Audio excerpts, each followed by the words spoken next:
মধ্যপ্রাচ্যে উত্তেজনা যখন দিন দিন চরমে পৌঁছাচ্ছে ঠিক তখনই সামনে এসেছে এক চাঞ্চল্যকর তথ্য। আকাশে যখন একের পর এক ক্ষেপণাস্ত্র আর ড্রোন শনাক্ত হচ্ছে তখন মাটির নিচে নীরবে চলছিল আরেকটি গোপন অভিযান। আর সেই অভিযানের লক্ষ্য গোপনে গুরুত্বপূর্ণ সামরিক ও কৌশলগত তথ্য সংগ্রহ। প্রশ্ন উঠছে, বন্ধুত্বের আড়ালে কি সত্যিই চলছিল গুপ্তচর বৃত্তি? উপসাগরীয় দেশ কাতারের ভেতরে হঠাৎ করেই বড় ধরনের নিরাপত্তা হুমকির সন্ধান পেয়েছে দেশটির গোয়েন্দা ও নিরাপত্তা বাহিনী। সম্প্রতি দেশটির ভেতরে অভিযান চালিয়ে গ্রেফতার করা হয়েছে মোট 10 জন সন্দেহভাজন ব্যক্তিকে, যাদের বিরুদ্ধে অভিযোগ তারা ইরানের ইসলামী বিপ্লবী গার্ড বাহিনীর সাথে সংশ্লিষ্ট একটি গোপন নেটওয়ার্কের সদস্য। সংবাদমাধ্যম আল জাজিরার প্রতিবেদনে বলা হয়েছে, এই ঘটনাটি কাতারের নিরাপত্তা ব্যবস্থার জন্য অত্যন্ত গুরুত্বপূর্ণ এবং উদ্বেগজনক একটি অধ্যায় হিসেবে সামনে এসেছে। কাতার সরকার জানায়, গত মঙ্গলবার আনুষ্ঠানিকভাবে এই তথ্য প্রকাশ করা হয়। গ্রেফতার হওয়া ব্যক্তিদের মধ্যে 7 জনের দায়িত্ব ছিল কাতারের গুরুত্বপূর্ণ সামরিক ঘাঁটি, অবকাঠামো এবং সংবেদনশীল স্থাপনাগুলোর বিস্তারিত তথ্য সংগ্রহ করা। তারা দীর্ঘদিন ধরে এসব স্থাপনার অবস্থান, নিরাপত্তা ব্যবস্থা এবং অন্যান্য গুরুত্বপূর্ণ তথ্য গোপনে সংগ্রহ করছিল বলে অভিযোগ রয়েছে। অন্যদিকে বাকি 3 জন ছিল বিশেষভাবে প্রশিক্ষণপ্রাপ্ত সদস্য, যাদের ওপর নাশকতামূলক কর্মকাণ্ড পরিচালনার দায়িত্ব দেওয়া হয়েছিল। অর্থাৎ শুধু তথ্য সংগ্রহই নয়, প্রয়োজন হলে সরাসরি হামলা বা ধ্বংসাত্মক কার্যক্রম চালানোর প্রস্তুতিও তাদের ছিল।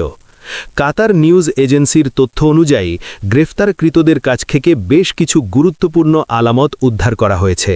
এর মধ্যে রয়েছে কাতারের গুরুত্বপূর্ণ স্থাপনাগুলোর বিস্তারিত মানচিত্র, অত্যাধুনিক যোগাযোগ যন্ত্র এবং এমন কিছু প্রযুক্তিগত সরঞ্জাম যা সাধারণত গোপন অপারেশনে ব্যবহার করা হয়। নিরাপত্তা বাহিনীর জিজ্ঞাসাবাদে অভিযুক্তদের কয়েকজন স্বীকার করেছে যে তারা ইরানের ইসলামী বিপ্লবী গার্ড বাহিনী বা IRGCর হয়ে কাজ করছিল। এই স্বীকারোক্তি কাতারের জন্য পরিস্থিতিকে আরও সংবেদনশীল করে তুলেছে। এর মধ্যেই পরিস্থিতি আরও নাটকীয় হয়ে ওঠে যখন শনিবার মধ্যপ্রাচ্যের আকাশে নতুন করে উত্তেজনা তৈরি হয়। ওই সময় ইরান এবং পশ্চিমা শক্তির মধ্যে পাল্টাপাল্টি হামলার খবর সামনে আসে। কাতারের আকাশ সীমায় তখন একের পর এক ড্রোন এবং ক্ষেপণাস্ত্র শনাক্ত করা হয়। যদিও ইরান দাবি করেছে যে তাদের হামলার লক্ষ্য কাতার ছিল না, তবে দোহা সেই দাবি সরাসরি প্রত্যাখ্যান করেছে। কাতারের কর্মকর্তারা বলছেন, এমন পরিস্থিতিতে কাতারের নিরাপত্তা এবং সার্বভৌমত্ব নিয়ে কোনো ধরনের ঝুঁকি গ্রহণ করা সম্ভব নয়। ঘটনার পর কাতারের প্রধানমন্ত্রী শেখ মোহাম্মদ বিন আব্দুল রহমান আল থানি এবং ইরানের পররাষ্ট্রমন্ত্রীর মধ্যে ফোনালাপ হয়। তবে সেই আলোচনায় দুই দেশের সম্পর্কের মধ্যে এক ধরনের শীতলতা স্পষ্ট হয়ে ওঠে।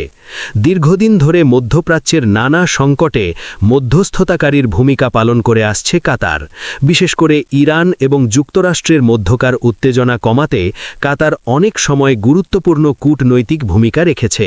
কিন্তু সাম্প্রতিক এই ঘটনাটি সেই সম্পর্কের উপর বড় ধরনের প্রশ্ন তুলে দিয়েছে। বিশেষজ্ঞদের মতে, বহু বছর ধরে ইরানের সাথে তুলনামূলকভাবে স্থিতিশীল ও সহযোগিতামূলক সম্পর্ক বজায় রেখেছে কাতার।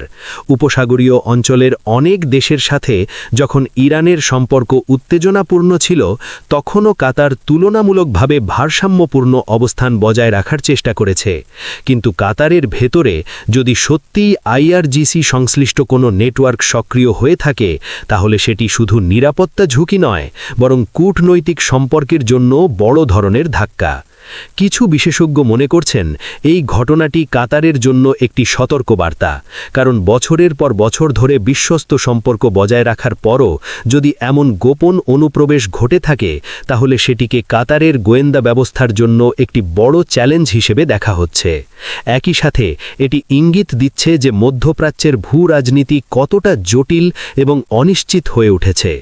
এই ঘটনার ফলে শুধু কাতারের নিরাপত্তা নয়, পুরো উপসাগরীয় অঞ্চলের নিরাপত্তা পরিস্থিতি নিয়েও নতুন করে আলোচনা শুরু হয়েছে। অনেক বিশেষজ্ঞ বলছেন, যদি এই অভিযোগগুলো সত্য প্রমাণিত হয় তাহলে এটি ইরানের আঞ্চলিক প্রভাব এবং কৌশল নিয়ে আন্তর্জাতিক মহলে নতুন প্রশ্ন তৈরি করবে। বিশেষ করে যেসব দেশ এখনও ইরানের সাথে কূটনৈতিক ভারসাম্য বজায় রাখার চেষ্টা করছে, তাদের কাছেও এই ঘটনা একটি গুরুত্বপূর্ণ বার্তা হিসেবে দেখা হতে পারে। সব মিলিয়ে কাতারে এই গুপ্তচর বৃত্তির অভিযোগ মধ্যপ্রাচ্যের রাজনৈতিক ও নিরাপত্তা পরিস্থিতিকে আরও জটিল করে তুলেছে। একদিকে আকাশে ড্রোন এবং ক্ষেপণাস্ত্রের উত্তেজনা, অন্যদিকে মাটির নিচে গোপন নেটওয়ার্কের সন্ধান। সবকিছু মিলিয়ে পরিস্থিতি এখন অত্যন্ত সংবেদনশীল। সামনে এই ঘটনার তদন্ত কোথায় গিয়ে দাঁড়ায়, কাতার কী ধরনের পদক্ষেপ নেয়, আর ইরান কিভাবে এই অভিযোগের জবাব দেয়, সেটিই এখন দেখার বিষয়। কারণ এই একটি ঘটনাই হয়তো আগামী দিনে মধ্যপ্রাচ্যের কূটনৈতিক সমীকরণে বড় ধরনের পরিবর্তনের ইঙ্গিত দিতে পারে।